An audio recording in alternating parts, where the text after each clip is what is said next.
With over 2,500 years old and over 300 million of followers around the world, this religion has become one of the most important religions after Christianity and Islamism. We are talking about Buddhism.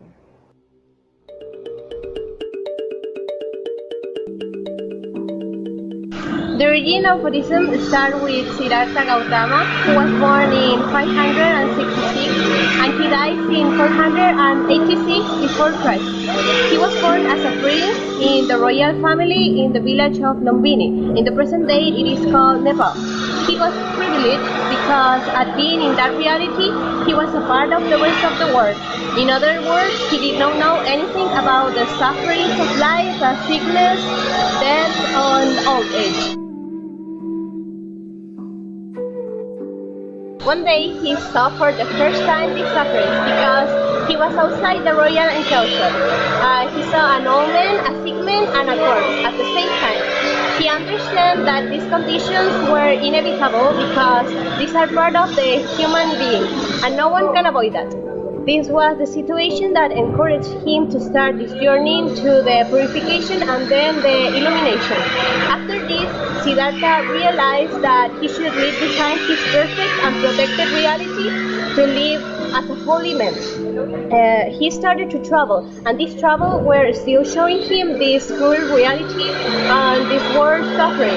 He was looking a way to escape from this inevitability of sickness, old age, and death. On one of his travels, he met an Indian ascetic, and he was the one who encouraged him to follow a life of extreme self-denial and discipline. Siddhartha followed this life of extreme asceticism, which is about the highest state of meditation. It was for 6 years, but this did not satisfy him because he was still thinking that he had not escaped from the world suffering. After 6 years, he abandoned the strict lifestyle, but he did not return to his privileged luxury from the royal enclosure. Instead, he started being in the middle way, which means being actually in the middle. It's neither luxury nor poverty. One day, he became deeply absorbed in meditation while he was seated beneath the Bodhi tree. He was reflecting about his life experiences and at the same time determined to penetrate its absolute truth.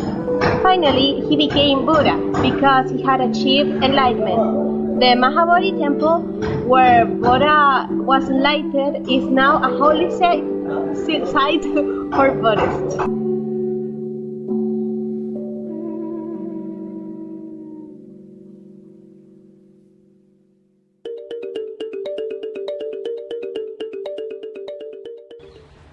Buddhists believe in 4 statements that they named 4 noble truths. The first noble truth is the Dhaka, what says that life consists in suffering. Every process since you're born until your death is a representation of suffering. The second noble truth is the origin of the Dhaka. They call the origin of the Dhaka disordered wishes. All these disordered wishes, all those experiences, all those wishes, all those thoughts, those feelings that take you apart from the right path. And the third noble truth is how to end with the Dhaka. Buddhists believe that if you want to end with the Dhaka, you have to reach the Nirvana, this peaceful place without suffering. And this noble truth is related with the last one, that the path that you have to follow to reach the Nirvana. This path has 8 stages that you have to follow to reach the Nirvana, to find this place without suffering. There are many coincidences with our Christian law. For example, not to kill or not to steal, the respect to each other, to forgive when we have received offenses.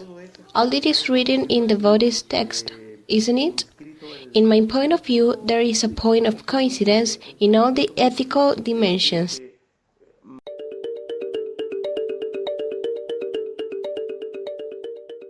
The first step to reach Nirvana is Samapiti, the knowledge of the Four Noble Truths.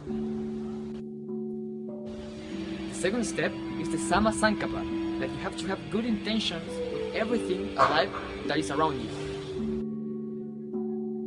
The third one is Samavaka, to tell the truth. The next month is the Sama Kamanta. It means that you have to reach the Nirvana. You have to have good behavior. 5 is Sama Ajiva, to have property jobs. The next one is the Sama Bajama. Don't cheat in your life challenge. You have to confront your problems. 7. Sama Sati, you have to be humble. The last one, and the most important, is the Sama Samadhi, the meditation. Buddhists believe that if you want to end with suffering, you have to meditate to reach the Nirvana. Buddhists pursue meditation as part of the path toward enlightenment and nirvana. Buddhism teaches that it's the only real antidote to our own personal sorrows and to anxieties, fears, hatreds, and general confusions that beset the human condition. Buddhist meditation practice are techniques that encourage and develop concentration, clarity, emotional positivity, and a calm seeing of the true nature of things. There are two basic meditations. The first one, the mindfulness of breathing, also known as anapanasati, uses the breath as an object of concentration. This is a good antidote to restlessness and anxiety, and a good way to relax. Concentration on the breath has a positive effect on your entire physical and mental state. And the second one, loving kindness, also known as metta bhavana. Metta means love, but not in a romantic sense. It is an emotion. And bhavana means development or cultivation. Therefore, this way of meditation means to feel metta or love for yourself in various aspects, with your body, with your thoughts, with your actions. For this, it is necessary that you have a life with peace and harmony with yourself and with the rest. We believe in a God with name, a Trinitarian God, Father, Son, and Holy Spirit. Buddhists have a perception of God without name, basically a force, an energy that orders the world, no, not a personal God. Nirvana is the state of mind. State when you are free. You are free from ego. You are free from attachment. Okay? You suffer because you have an ego, and that ego wants to have things. What is nirvana? The word nirvana comes from the root meaning to blow out and refers to the extinguishing of the fires of greed, hatred, and delusion.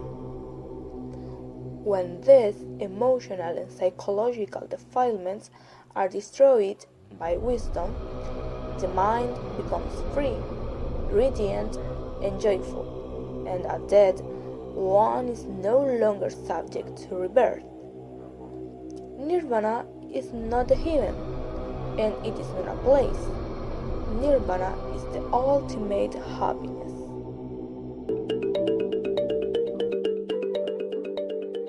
One of the principal Buddhist fundamentals are the three jewels. This makes reference to what consider a person to take over, to be a Buddha Gautama's followers, and is the starting point to reach Nirvana. These three jewels are Buddha, like a master, a concept, the illuminated being, which indicates the way to awaken and to Nirvana. Dharma, the second one, it is teaching and correct to understanding of Buddhism, and Buddhist people can use it like a truly refuge and protection against suffering. And the third one is Sangha. It is made up of spiritual companions that follows the stage of path, like a community, the fundamental purity. In many Buddhist schools, there is some kind of ceremony officiated by a monk or a teacher who offers taken precepts. This is a public demonstration of the commitment. Buddhism is dedicating one's life to the road to awakening with peace. In fact, its day of time realized wanting a significant benefits for our life.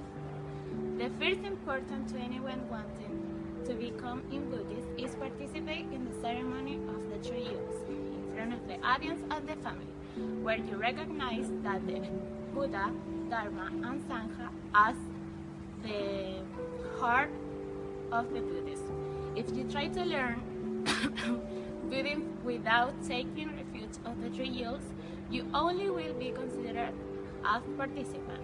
But those who believe that the heart is pure and sincere, you qualify as practitioner. Buddhists stress Dharma, the vast living cessation of suffering, only in conjunction with the Buddha and the Sangha. Taking refuge requires investigation of the Buddha's teaching, and the ceremony is conducted by a precepts master, who is usually a member of the Sangha. This will recognize and grant to you a formal recognition that you are Buddhist. Each precept master represents the continuous transmission of the Dharma. No one can take refuge of the three youths without a master.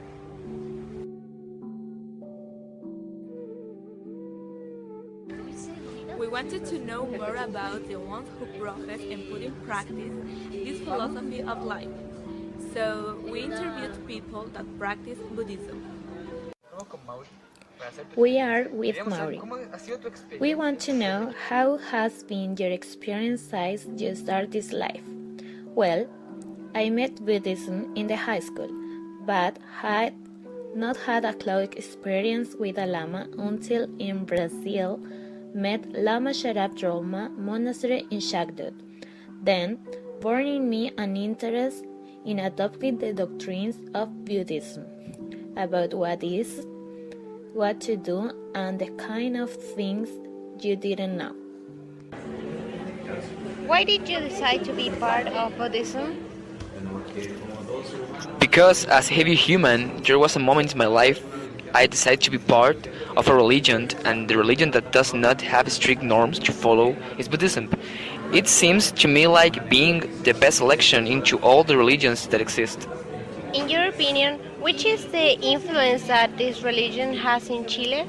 Well, Buddhism does not have much influence in Chile because this is a minority in the country. This religion does not compare to other religions that have more followers and more influence. Which is the purpose of Buddhism? What does it try to reach? Because as other religions want to reach salvation or go to heaven? The purpose of Buddhism is to reach fullness, be good about yourself, and be a good human being with your peers, with animals, nature. Basically, it is being full and feel that fullness.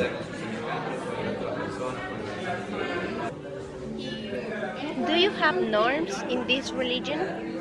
More than norms, these are advices to reach that purpose, which is being full and feel that fullness. There are norms, not as in other religions that says you must not sin because you are going to hell. In Buddhism, does not exist heaven and hell, so there are no norms, just advices to reach the objective that everybody has. With our group, we had investigated and we read something about an initiation process. What is that process about? This initiation process is similar to the rest of religions. It is about the blessing of Lama. It is at some dates of the year and in a specific month where the new followers are being blessed. It is not as the other religions that have a father for each church. In Buddhism, there are 1 to 4 Lama inside a country, and they rotate according to the dates and continents. We want to know about your experience in this philosophy of life. How this philosophy of life has changed your life. Well, I met Buddhism in the high school, but had not had a close experience with a Lama until in Brazil I met Lama Sharab Drolma Monastery Shagdud. Then, born in me an interest in adopting the doctrines of Buddhism, about what is, what to do, and the kind of things you didn't know. From that moment, I feel that I became a calmer person, be able to control my emotions and therefore work them. How not happening in the past, nor do I feel attached to the material objects and physical things. Even I learn to not become attached to the people. That doesn't mean I cannot love you, but if I lose you, the love that I have remain, because I accept that nothing is permanent. And if you accept this truth, it's easier to live in this world where we lose all the time. What is your opinion about Nirvana? What do you believe that Nirvana is, and do you want to reach Nirvana? Well, from what I've learned, Nirvana is a state of connection with the universe, but the state of enlightenment, which in my opinion the Buddhists want to find, is more than that. Of course, I would like to achieve. To everyone would like to be free of suffering and break the cycle of reincarnations, which are chaotic and eternal. It's difficult to explain it. So, do you want to achieve it? Oh, yes, I would like, but not in a selfish way. I see the opportunity to help people. If you look around, someone is always suffering. Not only in this world, all those people or animals, also beings from other planets or perhaps other dimensions. My goal is to help all those beings deliver them of suffering as Siddhartha Buddha did, who attained enlightenment in order to show the way. I want to provide the tools for them to save themselves. With the interviews, we realized people do not present a huge change in their behavior because their behavior is according to ethical, moral, and social norms. The main difference is that Buddhists try to live their lives without material attachment. As a group, bonding the information that we found with the interviews that we made, we conclude that first, more than a religion, Buddhism is a philosophy of life because they do not believe in a God. They just have a spiritual guide that they can follow just if they want to. And it does not impose you anything. And this philosophy has advices, and they can be moral and ethical advices, which are up to you to follow. But keeping in mind that these advices can help you to be a better person and in a personal way to reach the illumination. The second part of its conclusion is about the influence that this religion or philosophy of life has in Chile. It is not a big influence because just a few ones are Buddhist followers. But if we take a look on the people that we interviewed, it had changed a lot of their lives because it tried to leave apart all the material things. And this philosophy of life guides you to the spiritual improvement, doing an internal change that will carry them to a plenty life denominated as Nirvana.